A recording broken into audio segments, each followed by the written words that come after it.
যখন তোমার পাপ তোমাকে বাধা দিবে না, তোমার ভিতর থেকে একটা বাধা আসবে না যেটা পাপ, বুঝবা যে ঈমান নাই তোমার মধ্যে।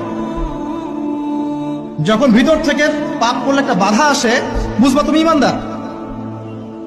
মানে পাপ করলে যদি বাধা আসে ভিতর থেকে যে না, আমি একটা খারাপ কাজ করছি, আল্লাহর কাছে আমাকে তওবা করতে হবে, ইস্তেগফার করতে হবে, তখন বুঝবেন যে আপনার ভিতর ঈমান আছে। এই জন্য আল্লাহ পাক আপনার মনের মধ্যে এই চিন্তা নিয়ে আসছেন। আলহামদুলিল্লাহ।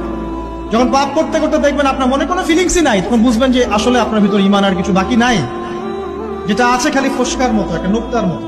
তার মানে একজন লোক জানাকারী হতে পারে, সে যতই ভালো হোক, যদি সে মহিলার সাথে নীরবে সাক্ষাৎ করে বিবাহ বহির্ভূত সম্পর্ক, তাহলে আমরা ওকে জানি বলি। কি বলি?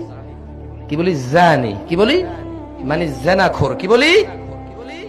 কিন্তু আফসোস, আজকে সমাজে মুসলিম এটা মেনে নিয়েছে যে লোকটা জেনাকারী কিন্তু মুসলিম, লোকটা সুদখোর কিন্তু মুসলিম, লোক